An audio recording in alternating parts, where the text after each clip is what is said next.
যুক্তরাষ্ট্রে শেখ কামাল স্মৃতি পরিষদ স্বাধীনতা দিবস উপলক্ষে বিশেষ অনুষ্ঠানের আয়োজন করে। জ্যাকসন হাইটসের নবান্ন পার্টি হলে এই অনুষ্ঠানের আয়োজন করা হয়, যেখানে অনলাইনে যুক্ত হয়েছিলেন সাবেক প্রধানমন্ত্রী শেখ হাসিনা এবং বিভিন্ন নেতাকর্মীদের উদ্দেশ্যে বিভিন্ন উদ্দীপনামূলক বক্তব্য তিনি তুলে ধরেন।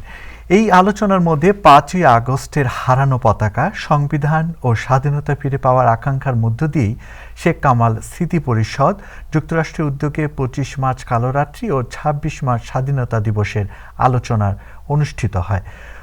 25 মার্চ রাতে জ্যাকসন হাইটসের এই হলে প্রধান অতিথি হিসেবে উপস্থিত ছিলেন। অনুষ্ঠানের সঞ্চালক সার্বিক তত্ত্বাবধানে ছিলেন শেখ কামাল স্মৃতি পরিষদ যুক্তরাষ্ট্রের সভাপতি ডাক্তার মাসুদুল হাসান। অনুষ্ঠানে উপস্থিত ছিলেন আওয়ামী লীগের কেন্দ্রীয় নেতা আমিনুল ইসলাম আমিন।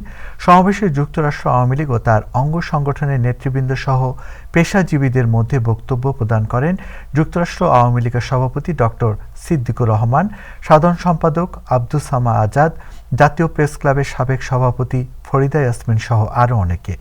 সবাই বক্তব্য বলেন, স্বাধীনতার 55 বছর পর দেশ বিরোধীরা জনগণকে বিভ্রান্ত করার অপচেষ্টা চালাচ্ছে।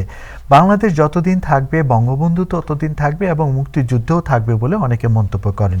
কেন অপশক্তি এই ইতিহাস মুছে ফেলাতে পারবে না বলেও অনেকে বলেন। অনুষ্ঠানে বিপুল সংখ্যক আওয়ামী লীগ ও তার অঙ্গ সংগঠনের নেতাকর্মী সহ পেশাজীবীরা উপস্থিত ছিলেন। দেশাত্মবোধক সঙ্গীত পরিবেশনার মাধ্যমে অনুষ্ঠানটি শেষ হয়।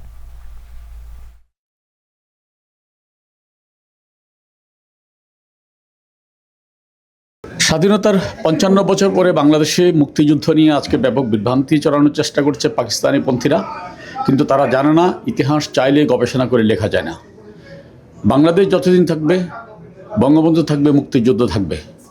এবং 1757 সালে পলাশীর আম্রকাননে স্বাধীনতার যে সূর্য অস্তমিত হয়েছিল, বঙ্গবন্ধুর আহ্বানে 1971 সালের 16 ডিসেম্বর আমরা এক রক্তক্ষয়ী যুদ্ধের মাধ্যমে শেষ স্বাধীন বাংলাদেশ পেয়েছিলাম।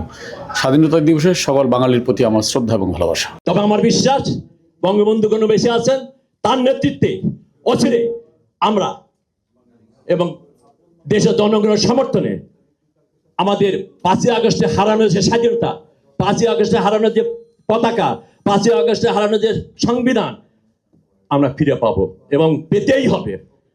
বাঙালি জাতির মহান স্বাধীনতা দিবস, যে স্বাধীনতা ঘোষিত হয়েছিল জাতির জনক বঙ্গবন্ধু শেখ মুজিবুরের নেতৃত্বে, আমরা তাকে গভীর শ্রদ্ধা ভরে স্মরণ করছি।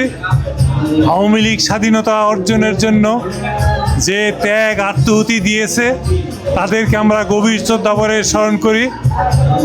আজকে 25 মার্চের কালরাত্রি এবং স্বাধীনতা দিবস সামনে আমার বন্ধু মুক্তিযোদ্ধা শেখ কামাল স্মৃতি পরিষদ যুক্তরাষ্ট্র থেকে আয়োজিত এই অনুষ্ঠানে আজকে অনেক রিপাবলিকান নেতা, অনেক বৈদেশিক নেতা এবং আওয়ামী লীগ, শ্রমিক লীগ, যুবলীগ, ছাত্রলীগ, স্টেট আওয়ামী লীগ, মহানগর সবাই ওনারা এসেছে। আমি আজকে এই স্বাধীনতা দিবস সকলকে স্বাধীনতা দিবসের শুভেচ্ছা জানিয়ে এবং উপস্থিত সবাইকে ধন্যবাদ জানিয়ে জননেত্রী শেখ হাসিনা সুস্বাস্থ্য দীর্ঘায়ু কামনা করছি।